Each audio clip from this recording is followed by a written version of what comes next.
Baiklah, di sini saya akan menjelaskan dari praktikum 5, yaitu dengan judul praktikum ekspresi rekursif.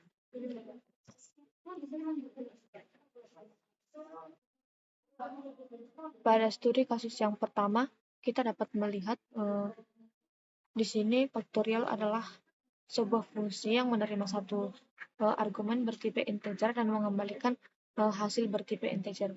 Fungsi ini menghitung nilai faktorial dari angka yang diberikan. Kemudian parameter n. Parameter n adalah parameter yang diberikan kepada fungsi, biasanya diharapkan berupa bilangan bulat positif. Nah, di sini dapat kita lihat pernyataan if. Pada kondisi if jika n lebih besar dari 0, maka memeriksa apakah n lebih besar dari 0. Jika kondisinya tersebut benar, maka fungsi ini mengalihkan n dengan hasil pemanggilan faktorial untuk n kurang 1. Ini adalah langkah rekursif yang terus memanggil dirinya sendiri dengan n yang semakin kecil hingga mencapai basis. Jika salah, jika n tidak lebih besar dari 0, yaitu jika n sama dengan 0 atau negatif, maka fungsi akan menghasilkan kesalahan dengan pesan stop.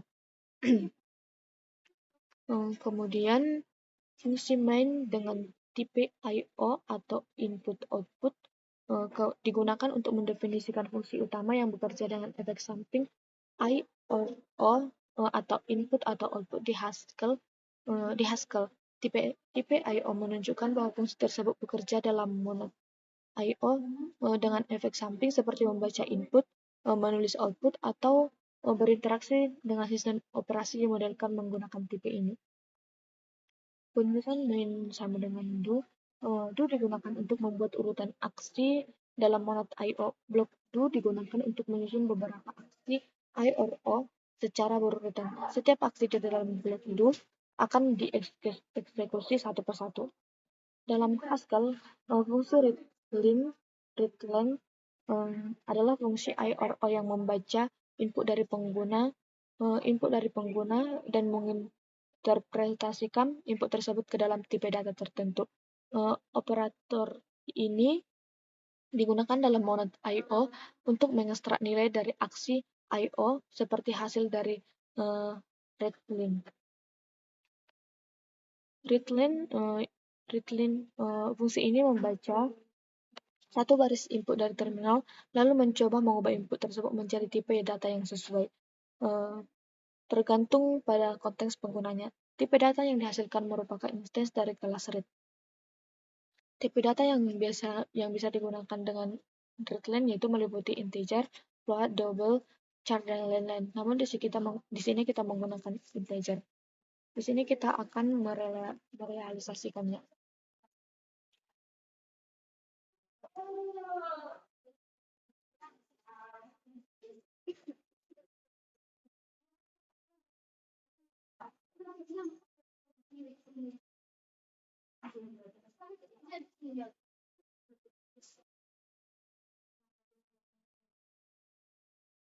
Di sini dapat kita lihat jika kita memasukkan inputnya 1, maka outputnya adalah 1 karena faktorial dari 1 itu adalah 1.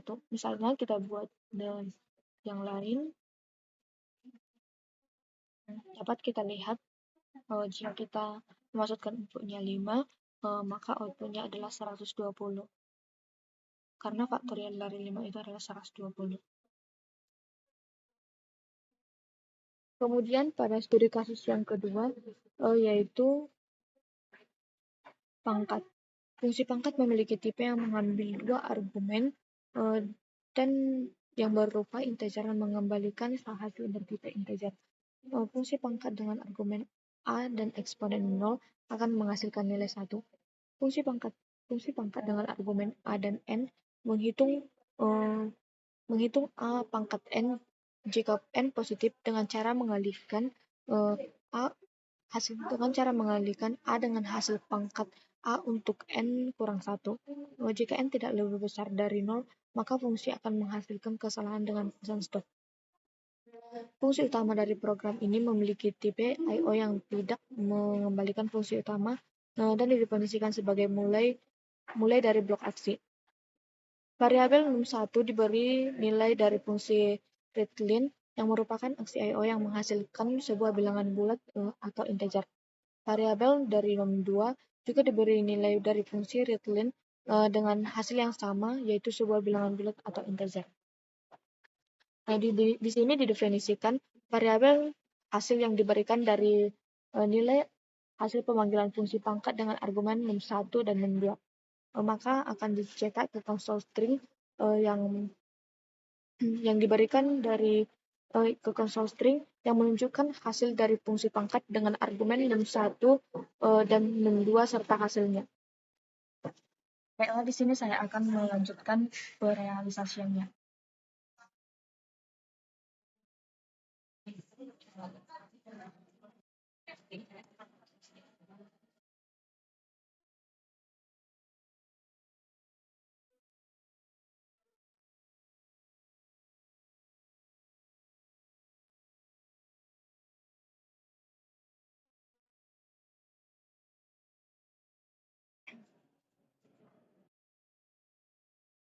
Nah, dapat kita lihat jika kita memasukkan 1 dan 4, maka hasilnya adalah 1 karena karena dari 1 pangkat 4 itu adalah 1. Dan lanjut untuk kasus yang ketiga, yaitu Fibonacci. Di sini fungsi pada Fibonacci ini memiliki tipe yang mengambil 3 argumen bertipe integer dan mengambilkan hasil bertipe integer. Kemudian Fibonacci ini dengan argumen A, B, dan posisi 1 akan menghasilkan nilai A. Kemudian fungsi Fibonacci dengan argumen A, B, dan posisi 2 akan menghasilkan nilai B. Fibonacci A, B, dan N akan menghasilkan jumlah dari nilai Fibonacci pada posisi N dikurangi 1 dan posisi N dikurangi 2. Kemudian fungsi utama dari program main I/O yaitu memiliki tipe yang tidak mengembalikan fungsi utama dan didefinisikan sebagai mulai dari blok aksi. Kemudian variabel A yaitu diberi nilai dari fungsi readline yang merupakan aksi I/O dengan menghasilkan sebuah bilangan bulat atau integer. Kemudian variabel B yaitu juga diberi nilai dengan fungsi readline yang akan yaitu sebuah bilangan bulat atau integer. Kemudian variabel N juga diberi fungsi readline yang menghasilkan sebuah bilangan bulat atau integer. Kemudian mari kita definisikan ini sebagai variabel urutan yang diberikan nilai dari hasil pemanggilan fungsi Fibonacci dengan argumen A, B, dan N. Ini digunakan untuk menyimpan hasil perhitungan Fibonacci ke dalam variabel urutan. Kemudian cetak ke konsol string yang menunjukkan hasil dari fungsi Fibonacci dengan argumen A, B, dan N, serta hasilnya yang disimpan dalam bilangan tersebut. Maka kita akan membuat perealisasiannya.